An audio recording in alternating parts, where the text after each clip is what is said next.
Basta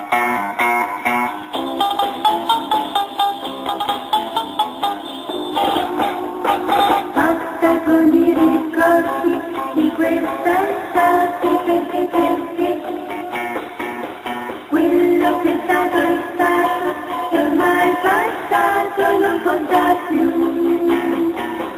Fino alla scorsa estate ci siamo lasciati, che cosa fa?